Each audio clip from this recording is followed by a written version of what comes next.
জিনিসগুলো অনেক দিন ধরে হয়ে আসছে, তো কোনো মতে লাইন করা যাচ্ছে না। অনেক বলে কয়ে বরের হাত থেকে জাতিটা কেড়ে নেওয়া গেছে, বলে সে জাতি এখন আছে এখনো। এবার যদি আমি বলি কাওরা, ওই বলবেন ছেলে আবার হওয়া করবেন, বলবেন ওই দেখো ভাষা খারাপ কেনা। 1400 বছর ধরে ইসলাম প্রচার হওয়ার পর এখনো যদি মুসলমান জাতি হাতে করে বিয়ে করতে যায়, তা সে কাওরা ছাড়া অন্য কিছু। এর ভেতরেও এমন পার্টি আছে জাতি হাতে করে গেল, লজ্জা এক্ষুনি কিছু বলতে পারতেছে না।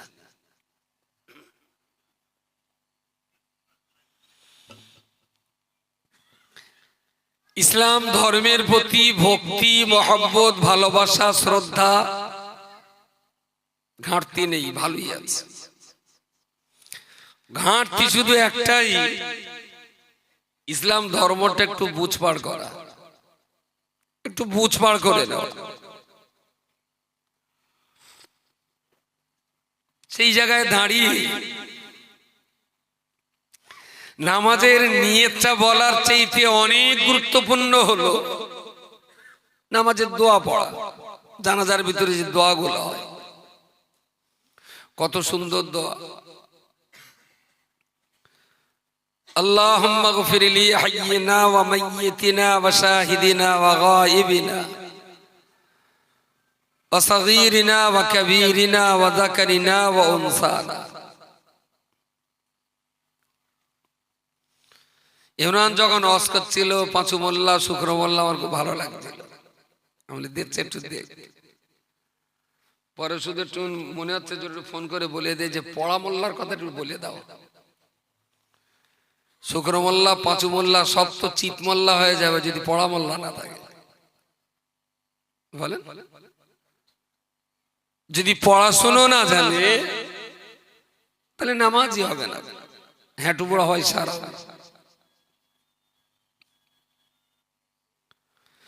নামাজে আমরা কবরে মাটি দেই, তাও সে একজন বলে দিতে হবে, না দিলে কবরে মাটি চাপা দিতে পারবে না। আর এই ছেলে পিলে না, গল্পটা বলে নেই,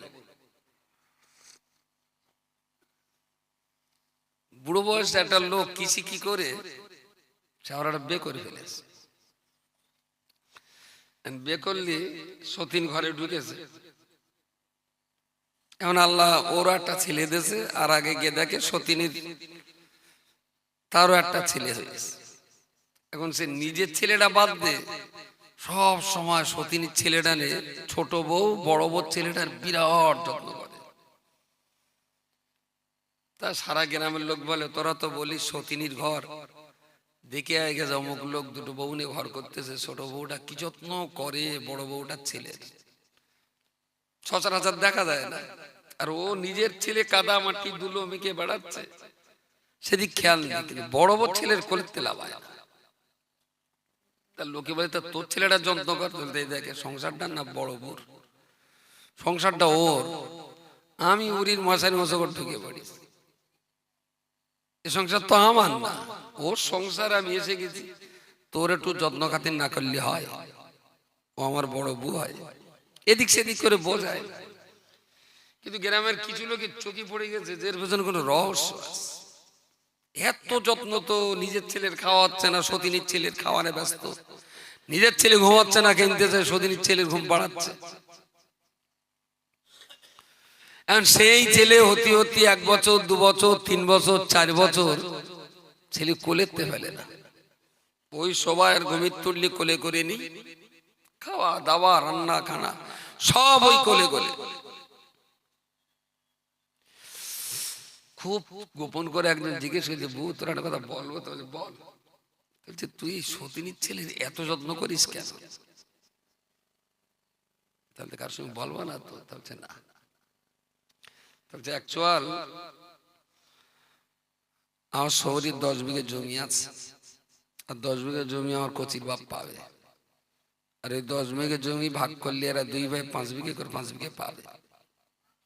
এখানে সতীনীর ছেলের আমি যত্ন করে করে কোলে কোলে করে রেখে রেখে ওরে যা অলস করে দিচ্ছি, ও হারামি জীবনে খেটে খাইতে পারবে না। আর বাপের জমি 5 বিঘে ভাগ নেবে, আর ওই জমি ও তো চাষ করতে পারবে না। আমার ছেলে চাষ করে করে জমি জায়গা বাড়াবে, ও তো জীবনে বাড়ালে দিতে পারবে না। বলে ওরে আমি কোলে রেখে রেখে পুরো পঙ্গু করে ফেলেছি একদম। ও জীবনে হাঁটতেও পারবে না, দৌড়তেও পারবে না। বুঝতে পারেন?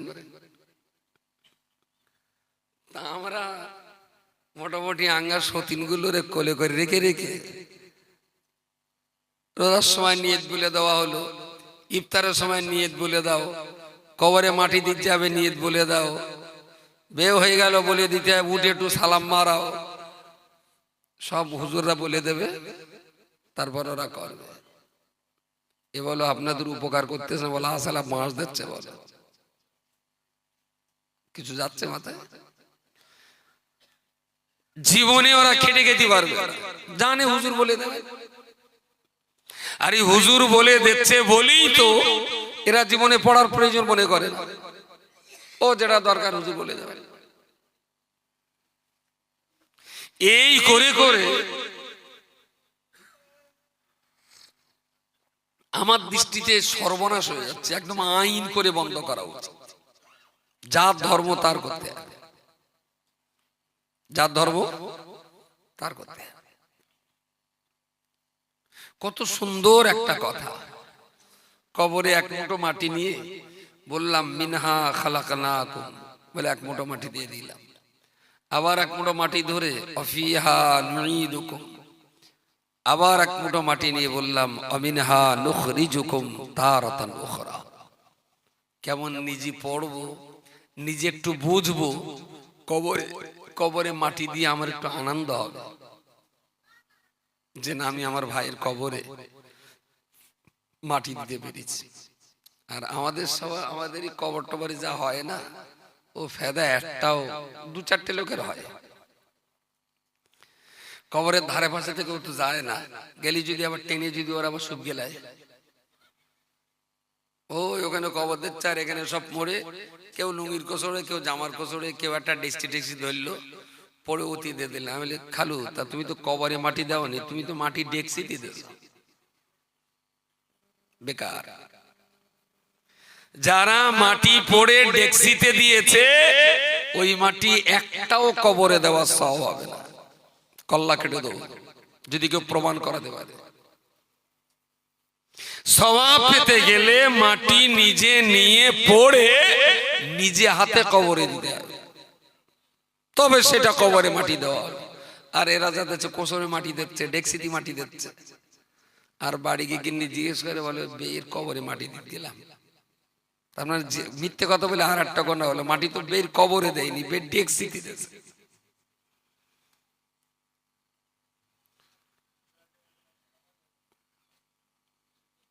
ভিতরে বসেন, জায়গা বসেন। এই ব্যাপারগুলো, আচ্ছা কবরে কেউ মাটি দিচ্ছে দেখ, আমি একটু দোয়া করি, দাঁড়াও এখনো মাটি দেওয়া হয়নি। আরে তা তোরা কি সেই এসা রক্তমন্ত দেবী মাটি? যতক্ষণ কবরের মাটি দেওয়া শেষ না হবে ততক্ষণ দোয়া করতে দেবে না। কোনো মানে আছে? কবরে লাশটা শোয়ানো হলো, ওরা মাটি দেখ, 5-6 জন তারা মাটি দেখ, আমরা একটু দোয়া করি, তাহলে হবে না। কেন হবে না? কেন হবে না তার কোনো উত্তর নেই। তো আমি একটু উত্তর পেয়েছি।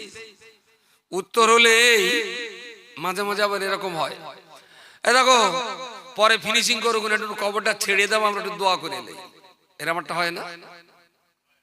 হয় না যে কবরটা একটু ছেড়ে দাও, তার মানে তোমরা কবর না ছাড়লি মন কান ডেকে ঢুকতে পাইতেছ না ওর ভেতরে, আর ওদিকে মন কান ডেকে যেই ঢুকবে, আর এদিকেও আমরা তখন হাত তুলে আউমাউ করবো, বুঝতে পারেন?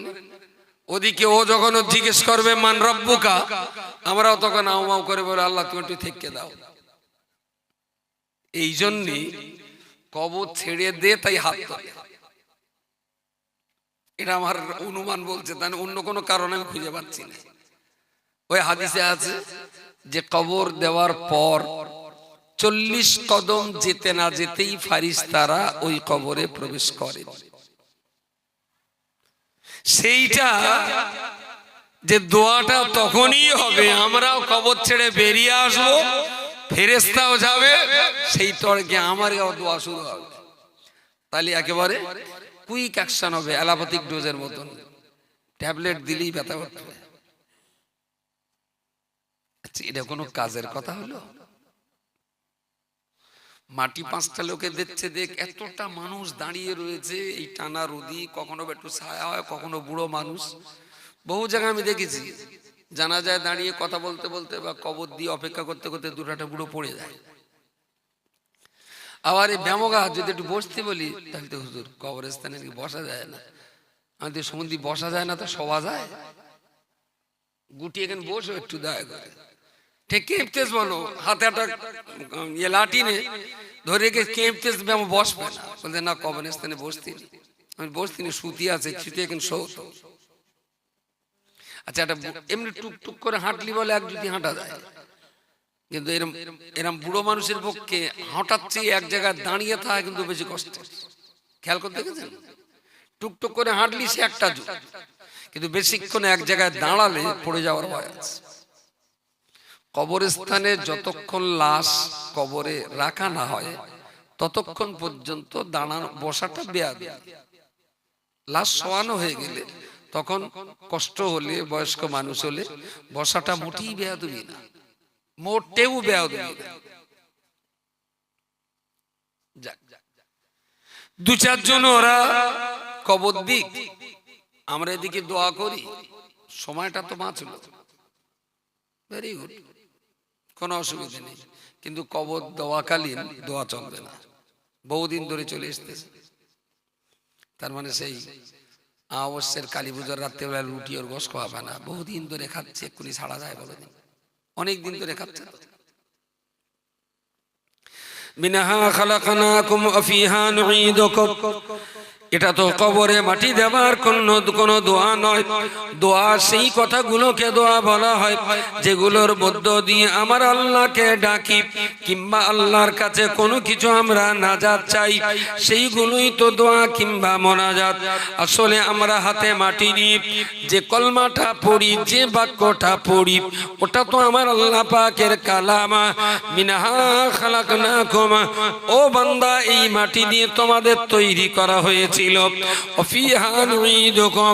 আবার এই মাটিতে তোমাকে দাফন করা হচ্ছে।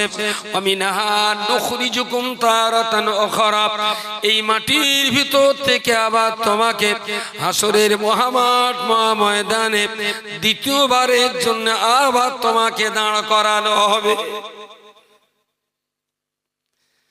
যদি এই দোয়াটা নিজে পড়ে নিজে বুঝে হাতে মাটি নিয়ে মনে হলো এই মাটিতেই আমাদের সৃষ্টি করা, আর এই মাটির ভিতরেই আমাকে আবার দাফন করা হচ্ছে, আর এই মাটির ভিতর থেকেই আবার একদিন আমাদেরকে তোলা হবে।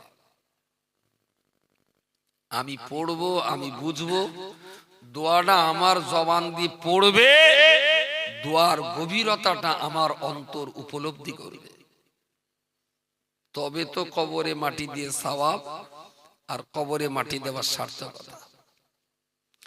শুধু একবার হাতে মাটি নিয়ে পড়লো, পড়ো মিনা খালাকনাকুম, আবার হাতে হাতে পাইল করে নিল, হাতে একটা 3টে দলা করলে, আবার বেশ ট্যাবলেট পানা করলে, কাজ নেই তো, হাতে মাটি নিয়ে বেশ পাক দিতে ট্যাবলেট পানা করে প্রথমে একটা নে বললো মিনা খালাকনাকুম, তারপর আবার বললো ফিহা নুঈদুকুম, তারপর আর একটা বললো মিনহা নুখরিজুকুম তারাতান উখরা। তাহলে 3বার মাটি বাঁ হাতে নে ডান হাতে, বা ডান হাত দেনে বাঁ হাতে জুপ করে দিয়ে কবরে দিলে, কবরে কবর দিলে, তাহলে 3বার দোয়া হলো না, একবার দোয়া হলো। তুই যা 3বার দিছিস ডান হাতে বাঁ হাত দিয়ে দিছিস, তুই তো 3বার কবরে দিস নি ভাই, বাঁ হাতে ডান হাতে 3বার দিছিস, কবরে দিচ্ছে তো একবার, তাও তো ও দিচ্ছে না, ওর ভাড়া করা পিয়ন লেতাই দিচ্ছে। আচ্ছা এটা নাই গেল, তা আমরা তো সবাই এক মুঠো করে দিয়ে আসলাম, তো কবরে টোটাল কবর দিতে যদি 50 জুড়ি মাটি লাগে, তা হাতে গজ্জা দিয়েছি, ওতে হার্ডলি কত জুড়ি হবে? 3 জুড়ি হবে। হ্যাঁ, তাহলে 47 ঝুড়ি যে কোদাল দিয়ে টেনে দেয়, ওগুলো কি দোয়া পড়ে দেয়? ওই মিনা খালাক রকম পড়ে? তাই কি মানুষ কবর দিচ্ছে নাকি গরু কবর দিচ্ছে? ওগুলো দোয়া পড়া লাগবে না? ওই ওই ওই ওই আয়াতটা পড়া লাগবে না? হ্যাঁ, প্রত্যেক কোদালে কোদাল হোক আর বেলচা হোক, মিনাহা খালাকানাকুম পড়ো আর কোদালটা চালাও। আমরা যা মাটি দিচ্ছি দোয়া ফেদা হচ্ছে না, কারণ মাটি দিতে গেলে যদি 50 ঝুড়ি লাগে, তো 3 ঝুড়ি দিচ্ছি আয়াত পড়ে, আর বাকি 47 ঝুড়ি পাই করে হারে দেওয়া হচ্ছে। তাহলে তো মানুষ কবর দেওয়া হলো, তো গরু কবর দেওয়া ভালো হচ্ছে। আর যারা আবার কবর খোঁড়ে না, মাশাআল্লাহ জাযাকাল্লাহ, বেশিরভাগ কবর খোঁড়া লোক আমার নামাজ পড়ে না। বেশিরভাগ ক্ষেত্রে দেখা গেছে কিরকম একটা ব্যাপার থেকে জানি, আপনাদের গ্রামে কি আমি জানি না, এদিকে নামাজ হচ্ছে, আমি তো চল নামাজ পড়লে, তাহলে ভাই কবর খুঁড়িছি, তোমরা পড়লাম, আমি তো তুই, তাহলে ভাই এই কবর খুঁড়তে আসলে নামাজ পড়া হয় না। তোর মনে হচ্ছে কবর খুঁড়ি খুঁড়ি ওর গা দিল পাষাণ হয়ে গেছে। কবর খোঁড়া লোক একটু পাল্টানো উচিত, একটু পাল্টানো উচিত। যে লোকটা কবর খুঁড়বে তার তো ভয়টা আরো বেশি থাকা উচিত। দেখা যাচ্ছে না এখানে কেউ আছে কবর খোঁড়ালো? হয়তো বলেন কেউ আর আমার নাম করে বলে টলে দিলে নাকি, কেউ বলেনি। শোনা, সমাজে চলছে এইভাবে। আপনার গায়ে ধুলো কাদা মাটি যাই লেগে থাকে না কেন, ওই কবরস্থানেই তো কবরের মাটি যা তুলেছে একদম ফ্রেশ পাক মাটি, ও মাটিতে কোনো নাপাকের নামগন্ধ নেই। ওখানেই ধুলো গায়ে মেখে যদি 4 রাকাত ফরজটা পড়ে নেবে না, জোহরের 12 রাকাত নামাজ, কবর খুঁড়তে এসেছেন, টাইমও শর্ট, 4 রাকাত ফরজটা পড়ে। সুন্নাত নামাজ তরক করার জন্য জাহান্নামী হতে হবে না, তবে আল্লাহর ধমক খেতে হবে। জামান নবী সুন্নতটা ছেড়ে দিয়েছিলে কেন? এর জন্য কবরে হয়তো একটু শাস্তি বেশি হবে, কিন্তু সুন্নাতের জন্য জাহান্নামী হতে হবে না। কিন্তু ফরজ তরক করলে জাহান্নামে যেতেই হবে, কোনো ক্ষমা নেই।